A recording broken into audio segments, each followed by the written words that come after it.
I used to brag about how lucky I was. My husband had this great job that sent him on business trips all the time. New York, Chicago, sometimes even London. Friends would roll their eyes when I told them he was gone again, but I always defended him. That's just the job, I'd say. We're building a future. We had a joint savings account. Every month, I carefully tracked deposits, paying off bills, dreaming of the house we'd buy in a few years. I thought we were a team.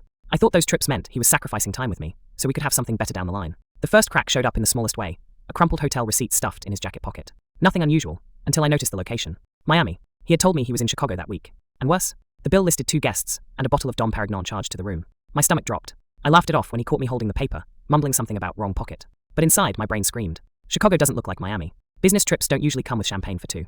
After that receipt, I started noticing things I used to ignore. His credit card statements had charges that didn't fit the business narrative. Uber rides from Miami Beach to fancy restaurants, Sephora purchases in cities he supposedly traveled to alone. When I asked about them, he always had an excuse. Client dinner, gift for a coworker's wife, work perk. But the more I looked, the more cracks showed. One night, while he was in Dallas, I checked our Bank of America app just to transfer some money to savings. My jaw dropped. Thousands missing. The withdrawal labeled Hotel Fontainebleau Miami. That wasn't Dallas. That wasn't business. My best friend laughed bitterly when I told her.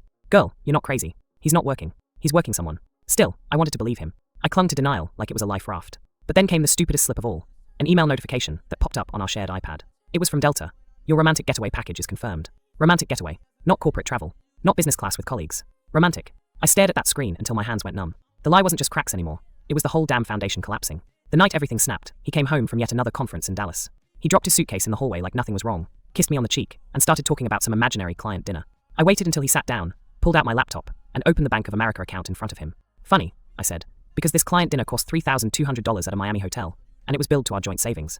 His face went pale. He stuttered, reached for the laptop, but I slammed it shut. Don't even try. I saw the Delta email. I saw the receipt. How long have I been paying for your vacations with her?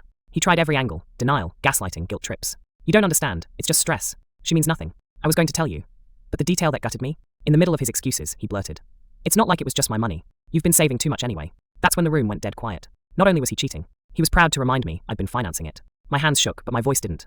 You're right, it's not just your money. Which means this ends tonight. That night, I didn't scream. I didn't throw anything.